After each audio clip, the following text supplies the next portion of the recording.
तीन पाप कर्म ऐसे हैं जिनका कभी प्रायश्चित नहीं है,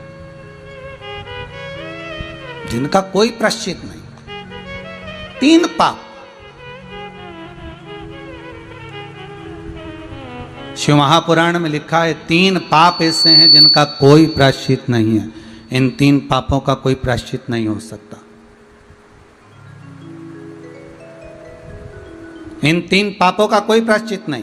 पहला कहा शंकर की निंदा, यह पहला पाप है, शिव की निंदा कर।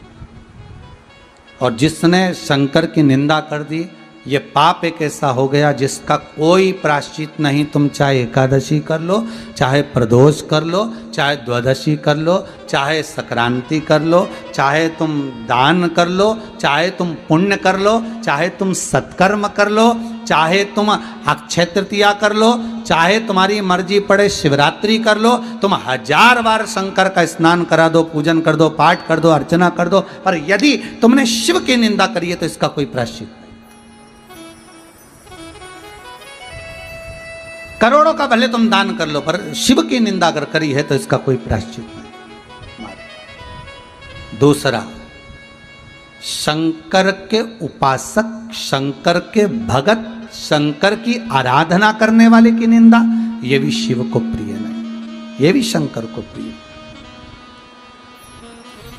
दूसरा पाप ऐसा है इसका भी कोई प्रायश्चित नहीं। शिव का अगर कोई भगत है, शंकर का यदि कोई अनुमोदन करने वाला है, शंकर का कोई स्मरण करने वाला है, शंकर के नाम में अगर कोई डूबने वाला है, शिव की भक्ति को अगर कोई धारण करने वाला है, शंकर के स्मरण में अगर कोई डूबा हुआ है, शंकर के अनुमोदन में कोई डूबा हुआ है, और उसकी अगर कोई निंदा करे तो भी उसका कोई प्रायश्चित नहीं है। आप 1000 दान कर लो, 1000 पुण्य कर लो, सत्कर्म कर लो, भजन कर लो, कीर्तन कर लो, नाम जाप कर लो, तुमसे मर्जी पड़े उतना तुम पुण्य कर लो तो भी उसका प्रायश्चित नहीं हो सकता।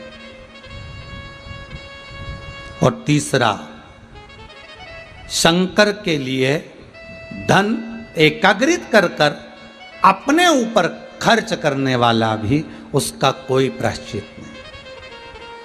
शिव के नाम से, शंकर के अनुमोदन से, शंकर के स्मरण से धन को एकाग्रित कर लिया,